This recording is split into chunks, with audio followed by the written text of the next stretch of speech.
Arash wants an opportunity to redeem himself, and Elias Pettersson got his opportunity to redeem himself yesterday in the nation's capital. I guess that's their nation's capital, as the Vancouver Canucks finally got a win on the road trip from hell. Everything's fine and dandy. Nothing to worry about. He's smiling on the bench again. And I mean, if they win tomorrow, the road trip will be a success. You ain't wrong. I feel. Listen, I quickly touching on PD. Great for him. It seemed like the second goal was, as much as it is calculated, it takes a bit of luck, and just to understand that the hockey gods are with you there, that's great. Hopefully this is a sign of more to come. To the people that are like showing off W's on Twitter after PD gets 2 goals, they're like, all you guys freaking, where are you haters now? It's like, okay, listen. Okay, like, I'm pretty sure Wade Brookbank had 2 goals in a preseason game once. Like, we need to calm down. But at the same time, I reiterated that, with PD at least, there's no rush in this. Like, you got RFA rights, you have them controlled, you have time to kind of progress. I really like all your comparisons to Nathan McKinnon. Yeah.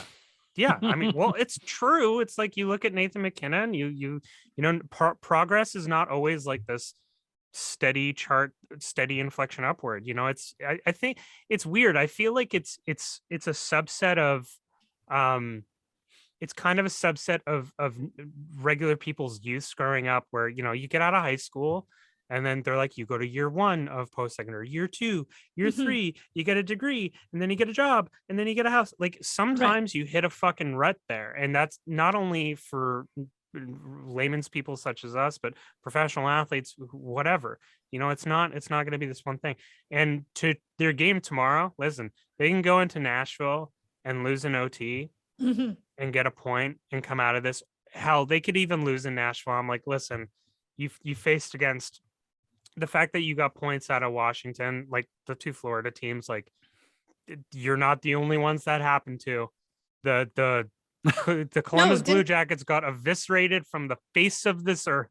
Didn't it happen to like Dallas this weekend? They did the exact same thing. They went into Florida and then followed it up in Tampa.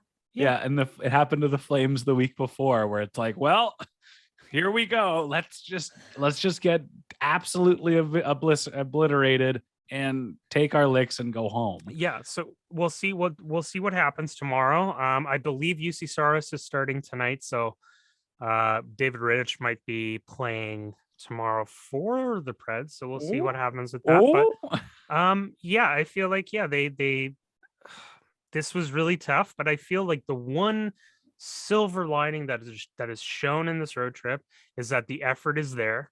Oh yeah. And that is just the baseline of any team. You want them, even if they are completely outmatched in talent, that the effort's going to be there. So at least that's there, and that you can hold your kind of head up high in those defeats. But we're getting to a really interesting part of this organization. You know, Jim Rutherford is kind of hunkered down in his GM search, and they're looking at February 1st to kind of be the ballpark of them hiring a GM. And gotta say, Arash, but I absolutely love that there is a search and they are interviewing people, and some of them I don't necessarily want based on their prior history, but they are interviewing people and doing their due diligence. And for this organization, for as long as we've been doing this podcast, it feels great to hear that. Yeah. No to Sean Burke. Yep. No to Sean Burke. And does February, sort of the beginning of February, line up with like the All-Star break? Is that what we're heading into? I don't know off the top of my head when the All-Star game is. I know that's like when the Olympic break was supposed to start ish. I'll look it up right now. All-Star. Yeah. So February 5th. Yeah. You're right on the money there, Gita. So, okay. And yeah, assuming they're going to play the All-Star game. I'm still unsure if the Canucks are going to play a game on this Thursday against Florida at home. Right. But yeah, to line up with that break when everybody kind of converges. I feel at this point that you can ask the NHL to push games back for attendance reasons, like once. Like at some point, you just have to play these goddamn games. Like you can't. you know, unless it's for a dire COVID reason, Yeah. like, yeah, okay, you're at 50% capacity, you know. But whatever. they could have always played at the 50% capacity. They chose not to. Yep. And you are essentially going to run out of time. Like I think I read somewhere that Montreal has like 46 games left. Like that's a lot of games. And Ottawa probably has like, you know, 82 of them to play. Like Yeah. there's a lot of games to cram into like a couple of months essentially. Yeah. And the fact that Alberta's already playing games with 50% capacity and no food or beverage sales, like it's just a sign, like if it's happening in Alberta, it's going to be happening here. And we just keep playing, just got it out. So we'll see within this next patch. Of course, if you Sean Burke is not the ideal candidate now. Don't settle. Yeah, I mean, don't settle. I mean, thing with Sean Burke is that, you know, that thing happened in 1997. It was grotesque. You can read up on the article there. Jim Rutherford was also his GM during that time. And if you read Jim Rutherford's quotations of handling that situation, is not extremely glowing. Right. Now, you know, that was 25 years ago. Hopefully, regardless if he's hired, hopefully that Sean Burke has made some amends or some changes in his life in 25 years to become a better partner, a better father, whatever stage of his life he is going through right now. But the higher echelon, I believe, candidates, you know, have Patrick Alvin, Scott Mellenby was another one. And Frank Cervelli also, you know, reported today something really interesting where he was just saying that as much as Jim Rutherford has been contacting GMs and teams around the league just to be in the know, other teams have asked quite a lot of about quite a lot of the players on the Canucks roster, one of them being JT Miller. And Jim Rutherford's answer to that today was that wait until they get back from this road trip. Right. So I think, going back to your point about GMs, based on some of the things that have come out of this organization in the last couple of years, this weekend too, I don't know if Sean Burke is the best example of somebody who should be put in a leadership spot. No. I think they have a especially of what's happened with this organization. You know, I hope that doesn't happen strictly because that we don't need to. That's going to be the public facing story, at least in this market. And it's really hard to kind of dive into something like that, especially when you just need calm and you just need some stability in this organization. So again, wishing best of Sean Burke's family and everything that has happened since 1997. But that's not, I just feel like, especially in a market like this, like, that is not something that we need to have a focal point on, regardless if this person, for whatever reason, is the most ideal candidate for your thing. It's like, you need to look at the health of the organization as opposed to the business side. This one time, I think is really imperative to do that. Right. But yeah, I'm really excited, guys. I don't know about you and how you kind of viewed this road trip, but it seems like there's a trajectory here where we're going to hit February. They're doing the in-person interviews. They're going to have a GM in place. Not only are they going to have a GM in place, it just seems like they are going to have a radical overhaul of the scouting department. They're going to have a radical overhaul of how this team professionally looks at players in pro and amateur scouting. They're going to have these steps in place. And the one worry that I had was that they were not going to be fully prepared for the deadline.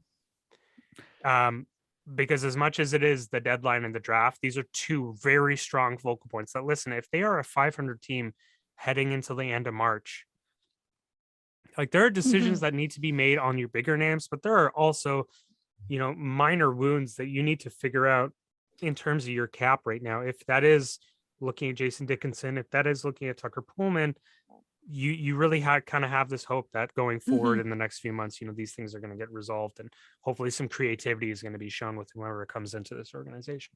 You mentioned the cap and creativity, and everybody, the hottest topic right now is not that Elias Pettersson can score goals again. It's that when is when is Yaroslav Halak going to not play? Because he's got his $1.5 million signing bonus, and they can't afford to play him. Oh, jeez. Now he's in COVID protocol, but I listened to Bruce. Is he really in COVID protocol? Oh yeah, there's no. Well, it's Jim Rutherford's just going in, just swapping COVID tests and stuff. You're sick. You're sick. You are lethargic. You're drained emotionally. Yeah, he's doing the old Uncle Lou, like the guy for Toronto. It's like, you don't play here anymore. You're hurt. Or Robidaw? Yeah, Robidaw Island. Yeah. Speaking of which, I'm really surprised that Chris Pronger is retiring finally. forever a Coyote, I think. Forever a Coyote. I was like, can they retire his jersey if he hasn't retired? Yeah, it's pretty funny. Oh, I think yeah. Well, it's like you look at Datsuk. Like Datsuk hasn't retired. Well, is Datsuk still playing in Russia? I think he is. Yeah. What a G. Oh, but I think he's still getting 2 paychecks. No, he's getting 2 paychecks. Yeah. But yeah, it's gonna be a wacky time, guys. But before we dive into this road trip from hell still going on, Halak is in COVID protocol, which when you're playing a back-to-back game, the Canucks historically have always had to be playing early weekend games in Carolina and never faring well. So it was terrible news when Halak goes into COVID protocol, and Gabby was on Sekeres and Price on Friday being like, yep, Halak's going to play one of these games. So it was a real wrench. But Connor Garland also went into COVID protocol. It kind of threw a wrench into just the Canucks lineup in general. And I don't want to knock Connor Garland, but I kind of found he was out of place the last couple games. I didn't think the chemistry was there on his line with Horvat and Pettersson. So to him, unfortunately, slot out and Hoglander kind of get that opportunity. I really liked how that top six looked and played over the weekend, or at least on Sunday in Washington. So, unfortunate for Connor Garland, but I kind of liked him out of the lineup. Well, it's just funny now that I think finally moving Elias Pettersson to the wing position and saying that, yeah, you're not just going to play the wing on face-offs and then pivot back to center. I think is just a really cool way of just saying, okay, listen, you simplify. Yeah. You don't have to worry about playing center. Just simplify, be a winger, support your F1, do whatever you need to do. Get creative, get the puck, join the rush, whatever. Well, now Rash, it's great that you say that, simplify it, because what do we always say about Pettersson? He's overthinking it. He's thinking about this. He's thinking about that. If you take away the majority of the defensive responsibilities that, land in the center position, and he's always been this weird pseudo center where, it's, you don't take the draws, but have that little song and dance to get back into position. It just took that one little extra thing to worry about, and now he can kind of just focus on offense, and it paid off. And why was it that way? Why was he playing sort of out of position in that way? Well, because normally what happened, more of akin to Travis Green and essentially majority of his time in Vancouver, but during faceoffs, JT Miller would be on his Petey's left wing. Yeah. But he pivots in for faceoffs to take the faceoff, and then pivots back to left wing when that's the lotto line is normally there. Okay. But now I think they fully just moved him to left wing, saying you don't have to worry about pivoting back to center. You're just going to be on the left wing, and we're just going to figure it out from there. And yeah, the thing is that a thing that players do? Yeah. Okay. Yeah, some do. It's yeah. done. Yeah. But coming into Vancouver, in his rookie year, he was the Swedish League MVP, and it was well, he's not the best face-off. How well is he going to do in the dot? And he still isn't the best face-off, but he wanted to play center, and his first year or so, he played pretty well at center, but he just never was good at the draws. So when Miller came into Vancouver, they kind of came up with this Manny Malhotra thing. You take the draws, and then we'll figure it out. So, but it kind of wasn't necessary at this point. They have the center depth. Yeah. So now, looking back with PD, everything that I just saw from him in terms of his play, like, was not an effort. Like, okay, so sorry. During I believe it was the Tampa game. Yeah. You guys remember when his stick broke and he like lethargically like shrugged his shoulders like fuck? Yeah. And people took that clip and was like, "Oh, he's not trying." I'm like, "No, this is what we need to work on as fans, is to just put ourselves in the position of like the base, like Occam's razor, like the basic thing that you're seeing. Mhm. You're seeing a young person, a young man, frustrated, and not only frustrated, but thinking that the gods are against him. And they were against him last week. They were against him. He's And getting sticks. He's getting skates in the face. He's breaking sticks. He's tumbling. Like Yeah. it was an embarrassing low light reel of just like bad things. Like what bad could possibly happen to Pettersson this week? Oh, they slimed him. Oh yeah, let's show that again. Yeah, so that happened, and what I saw, at least in the Washington game and somewhat during the Tampa game, was he's just slow. Like this, you can see confidence in just little things. How he holds himself, how he gets the puck on his stick, trying things. And it's amazing how so much of your talent lies in your ability, like your mental ability to physically manifest the things in your mind. Right. It's so amazing how you might not be the most talented person in the world, but if you have confidence, almost like willing it into existence, like in terms of deking, skating, whatever, that can really help you going down the line. And Elias Pettersson is someone that is not only immensely talented, but also when he has that confidence, it's kind of like the rate between his mind and his physicality is like instant. There's no having to think. He just does. Yeah. Right. And I've seen it just a little bit, and hopefully progressing forward, he can get some of that, like I said before, like that anger and that arrogance. Like, sorry that I'm rambling, but we talked about peeing and anger as well. I'm not sure again if it was the Washington game, but there was a shift where PD came back after he got hit, and he was just on the forecheck.